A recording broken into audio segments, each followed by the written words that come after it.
Here's the first piece of brown pottery I found.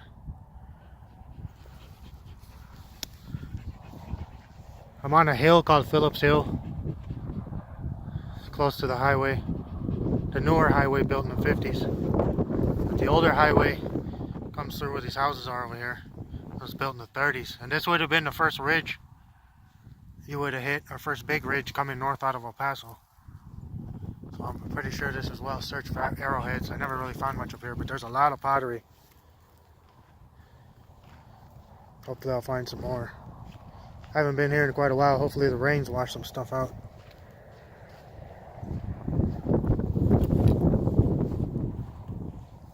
I'll turn it back on if I find something else. There's a nice big piece.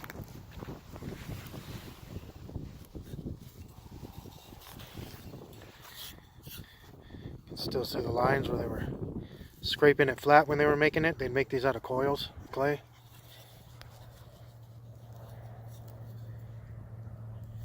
Pretty big piece. And all this gravel that's around here, it does not come from the mountains. This stuff was washed in hundreds of thousands of years ago by the ancient Rio Grande River. The river actually runs on the other side of those mountains now. But it used to flow through a pass, and it brought in all these gravels from as far away as Colorado. So you find a lot of obsidian and chalcedony and different kinds of chert, which the Indians used to use to make tools. Here's another piece of brown pottery. Somewhere up on this hill there's a big burn spot. I don't know if it's some kind of structure that burned, or if it's just where they roasted a lot of agave.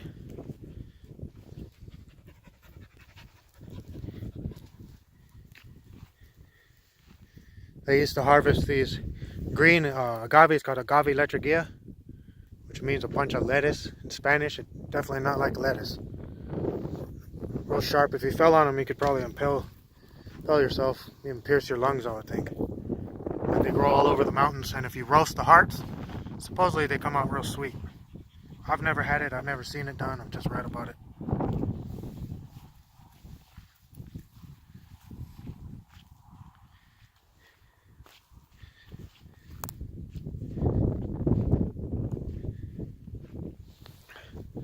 These pieces of limestone are out of place.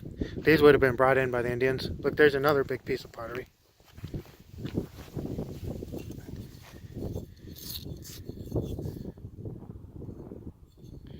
Nice color. Scratch marks.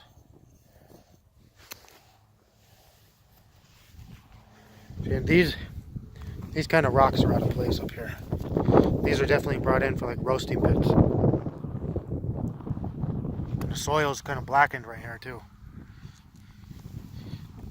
There's some more pottery coming out of the ground.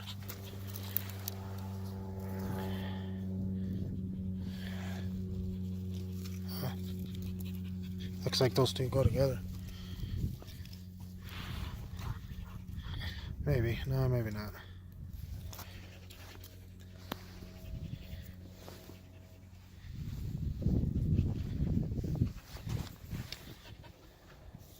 All these would be Indian rocks. This one, this one.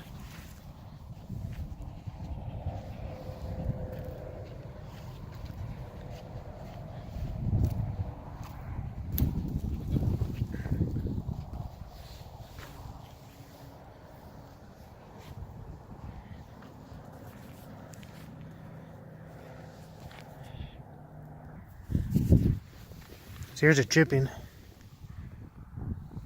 piece of work stone. Looks like maybe, I don't know. I'd call this a piece of chert. Could be something else though. This is obsidian though. There's a little obsidian nodule. Would have been washed down from further up in the state.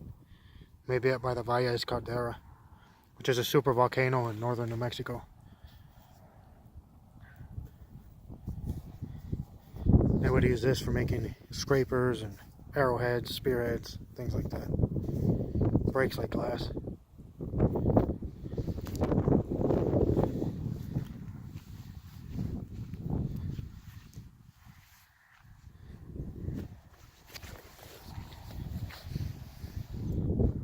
piece of pottery right there. Another piece right there, and right there, and right there. There's quite a bit of it up here. I imagine people that first came up here back in the 20s or 30s found heaps of it. Probably found a lot of arrowheads too. I've been coming up here since I was a little kid. Even before I knew this stuff was Indian pottery.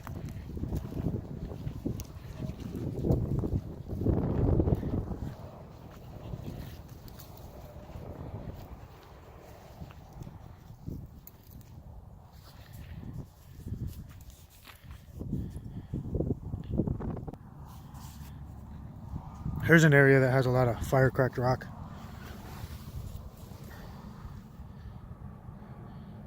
This has been busted off on both sides. Pieces of pottery all over the place. A lot of fire-cracked rock.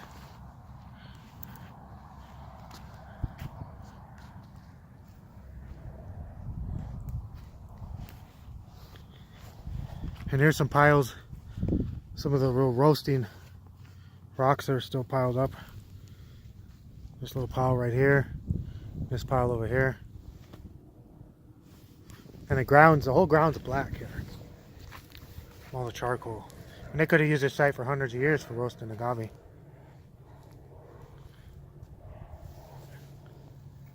And I spy a big piece of petrified wood.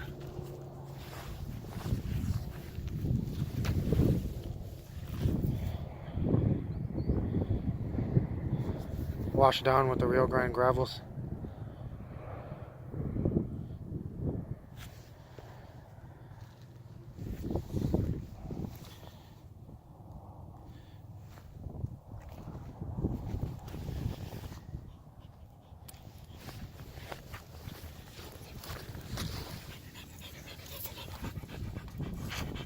This piece is pretty smooth.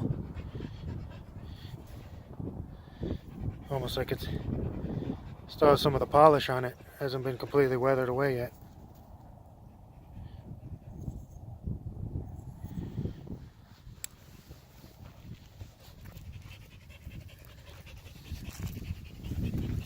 There's another piece of petrified wood.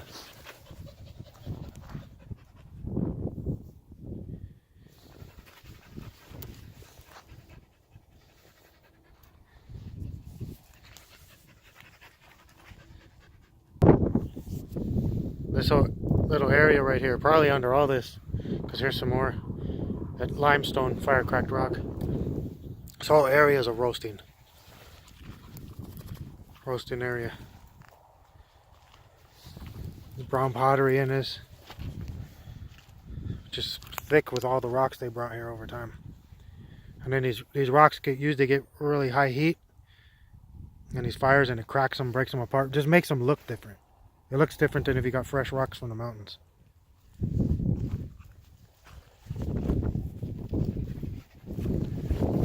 Watch out. I thought that was a piece of obsidian. Looks like a piece of tape. There you are. I'm going to try to go hiking every day so I can build myself back up. It's too easy just to stay in bed watching YouTube. But I feel good enough. I got to build up my endurance.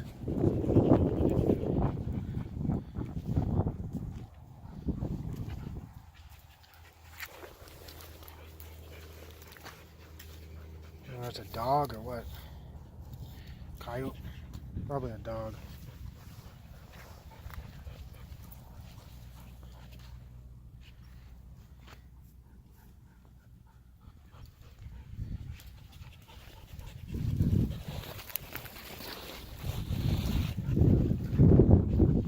All this is blackened.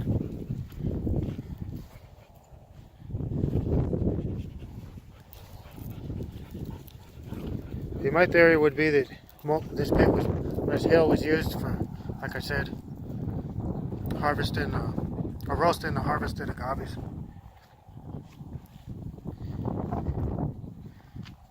But there's no arrowheads unless somebody's picked them up years ago. But there's been a lot of erosion, so they weren't hunting here.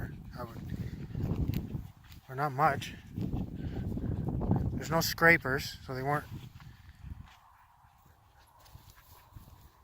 finishing hides and things like that. There's just lots of fire-cracked rock and some pottery. All of this right here, all from roasting.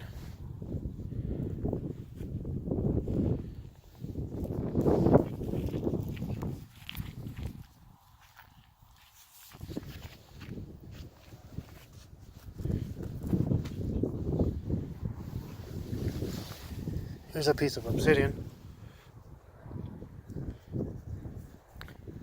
Well, unless I find something else. I don't want to make the video too long. I did find this rim piece. Here would be the top of the pot or jar. A bunch of black soil. Pretty much this whole hill is fire stained soil.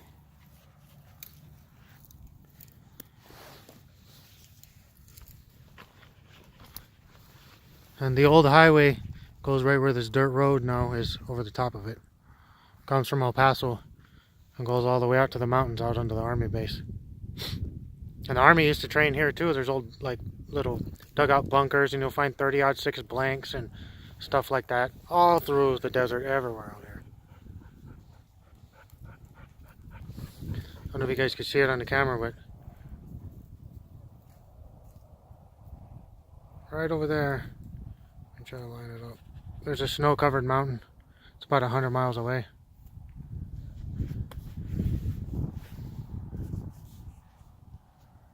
And this ridge I'm on, this hill, is part of the fault scarp. So earthquakes would have lifted this land up above the rest of the valley. And this is the main fault line for these mountains back here. So there's been major earthquakes on this in the past. And that's what all these foothills are. This is the front of the fault scarp.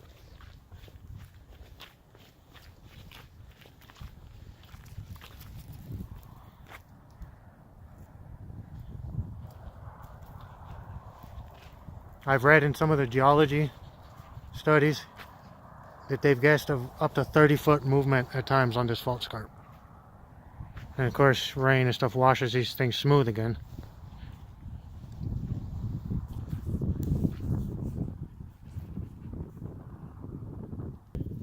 Just when I thought I was done, look at this. It's a pretty big piece. Very, very weathered. It's got caliche, which is a calcium carbonate, which builds up out here and stuff in the desert. You can see the different grains that they'd use inside this pottery. I remember what the word is for the stuff you include in pottery so it doesn't crack.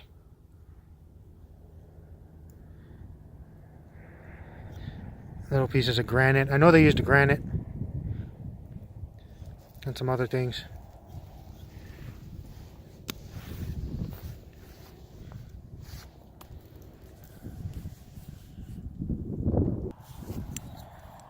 Did find some 30-06. One's 56 and one's 63.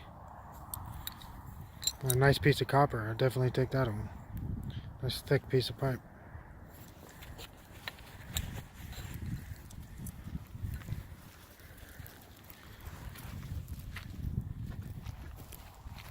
If I could walk further, I'm already kind of beat.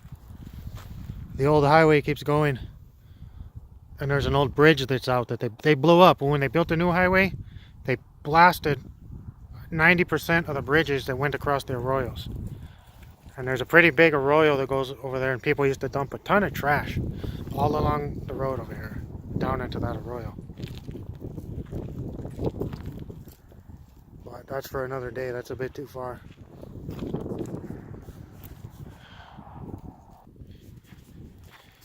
Well, I made it up the side of the road here, but I didn't plan my assault very well because I didn't notice I had to climb up this little bit right here. I'm not going to make it up. My tendons aren't stretched out enough. I have to walk up backwards. There we go.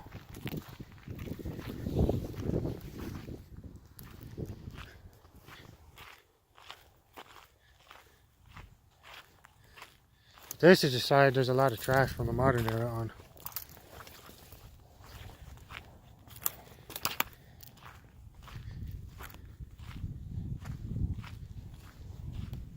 Giving some cool stuff out here. I found a 1912 Cavalry curry comb one time. That's a bit too rotten. Be surprised at the amount of metal and stuff people will throw out here in the desert.